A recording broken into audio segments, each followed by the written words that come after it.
আলাইকুম বন্ধুরা, আজকে সকালের জন্য খুব ঝটপট একটা রেসিপি নিয়ে এসেছি।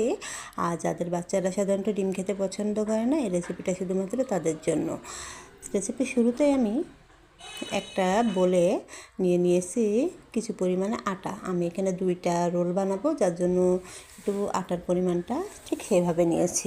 এখন আটার ভেতর দিয়ে দিলাম লবণ ও পানি দিয়ে এটাকে আমি এখন ভালোভাবে মেখে নেব। ভালোভাবে মেখে নেওয়ার পর এদিকে আমি আরেকটা বাটিতে পেঁয়াজ কুচি নিয়েছি, ধনেপাতা কুচি, মরিচ কুচি, লবণ ও ডিম দিয়ে এটাকে আমি ফেটিয়ে নিয়েছি। এদিকে আমি যে আটার ব্যাটারটা করে নিয়েছিলাম তার থেকে এখন একটা করে রুটি বানিয়ে নিয়েছি। আমি আরেকটা রুটি বানিয়ে নিয়েছি, যেহেতু আমি 2টা রুটি বানাবো এর জন্য আমি 2টাই করে নিয়েছি। এখন এটাকেও আমি এপিট ওপিট করে সুন্দর করে ভেজে নিয়েছি।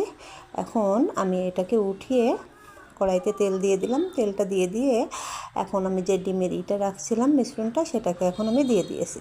ডিমের এক পিঠ যেই হয়ে গেছে তখন ওর পরে আমি দিয়ে দিলাম রুটিটা দিয়ে এটাকে আমি সুন্দর করে উল্টিয়ে দিলাম।